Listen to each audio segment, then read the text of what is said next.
Thank you, Mr. Chairman.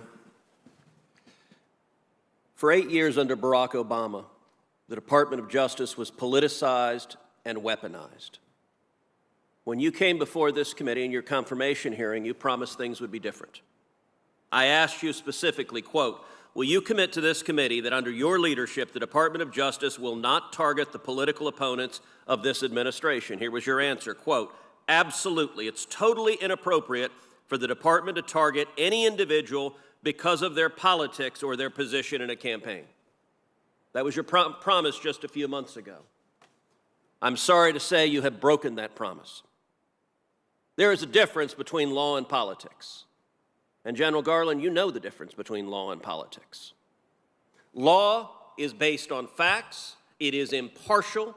It is not used as a tool of political retribution. This memo was not law. This memo was politics.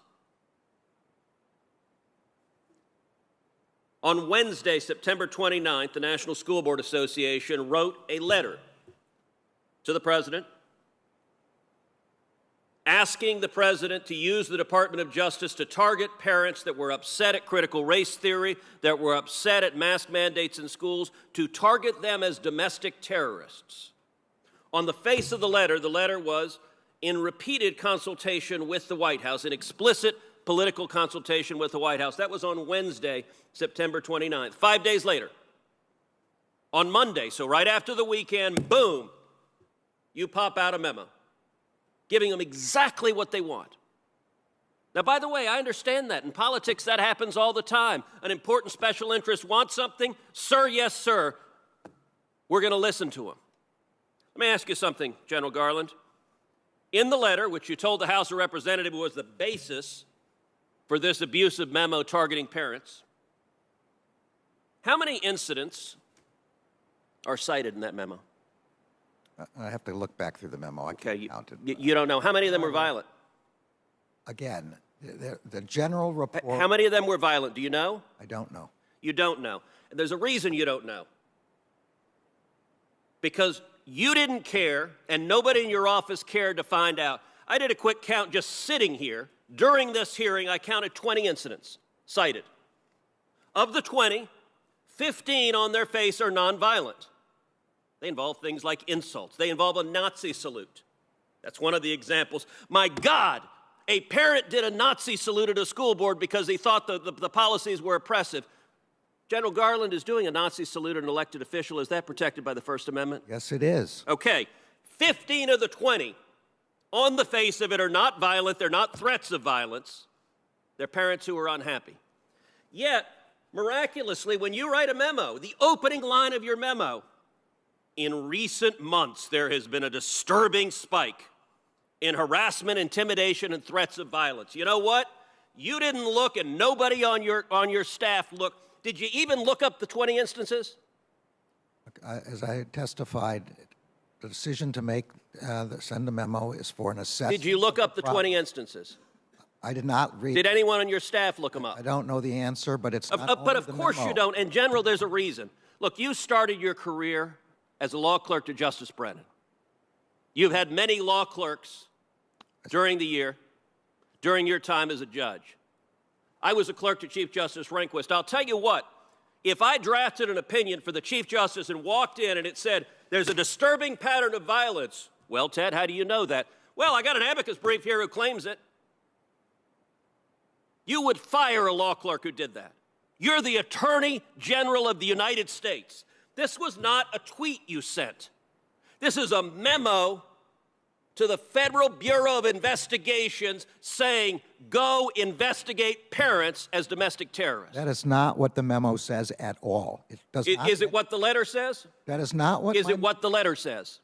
I don't care what the letter says. You don't care. You said it was the basis of your memo. You testified under oath before the House of Representatives. The letter was the basis of your memo. Now you don't care about the letter? The letter and public reports of violence and threats of violence. My memo says nothing about domestic terrorism, says nothing about parents committing any such things. My memo is an attempt to get an assessment of whether there is a problem out there that the federal government needs to resolve. The letter on its face says the actions of the parents could be the equivalent to a form of domestic terrorism. And that is wrong. And asks the president to use the Patriot Act in regards to domestic terrorism directed at parents. And this was the basis of your memo. My memo. The Department of Justice, when you're directing the FBI to engage in law enforcement, you're not behaving as a political operative because a political ally of the president says, hey, go attack these parents because we don't like what they're saying. Department of Justice, you did no independent research on what was happening, did you? The memo has nothing to do with partisan. Did you do independent research? The memo has. Did you do independent research? The memo has nothing to do. Okay, you're with not partisan answering that politics. question. You've testified you know nothing about the violent sexual assault that happened in Loudoun County, even though it's one of the bases in this letter. I read about it since then. Okay. You told the House last week you knew nothing about it. Not know at the time, no. Okay. This week, the court concluded that a 14-year-old girl was violently raped by a boy wearing a skirt in the girls' restroom. The school district covered it up, released the boy, sent him to another school where he violently raped another girl. The father, who Mr. Hawley just showed you, was the father of the first girl. He was understandably, do you understand why a parent would be upset when your daughter is raped at school, the school board covers it up, and then lies to you and claims there have been no assaults, we have no instances of assaults in our bathroom, and that was a flat-out lie, as the court concluded this week. Do you understand why the parent would be upset? Absolutely, and any expressions of upset are completely protected by the First Amendment. Except you just called him a domestic terrorist. I never called him that. That's not correct. This letter calls him a domestic terrorist. You based a direction to the FBI, an official direction from the Attorney General, on this letter, and I'll tell you what, the NSBA is so embarrassed of this letter, they've apologized for it and retracted it, but you don't apparently have the same willingness to apologize and retract what you did. Let me ask you something else. A big part of this letter is that they're upset about parents not wanting critical race theory taught. Your son-in-law makes a very substantial sum of money from a company involved in the teaching of critical race theory. Did you seek and receive a decision from an ethics advisor at the Department of Justice before you carried out an action that would have a predictable financial benefit to your son-in-law?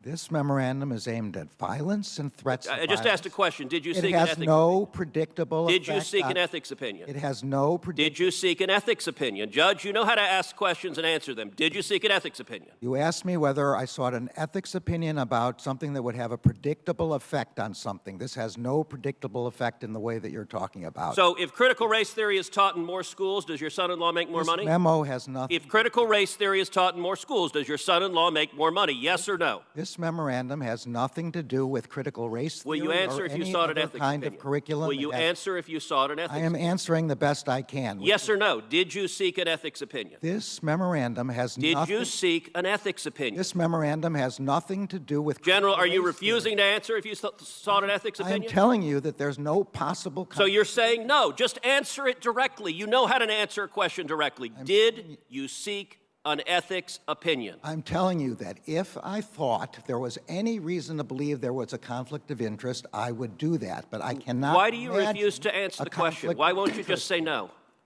I'm sorry. You're not going to answer the question? I'm sorry. Ask the question again. Did you seek an ethics opinion? I'm saying again, I would seek an ethics opinion in. So no is the answer, where I correct? thought there was a conflict. Senator, your time is up. Let the record reflect the Attorney General refuses to answer whether he sought an ethics opinion, and apparently ethics are not a terribly high priority in the Biden Justice Department. I don't think that's a fair reflection of what I said. Then answer the question. Senator, you've gone way beyond any other senator's time. I think you ought to be at least respectful of other senators at this point. Mr. Chairman, do you know the answer whether he sought an ethics opinion? I think you have exchanged that so many times, we know where we stand.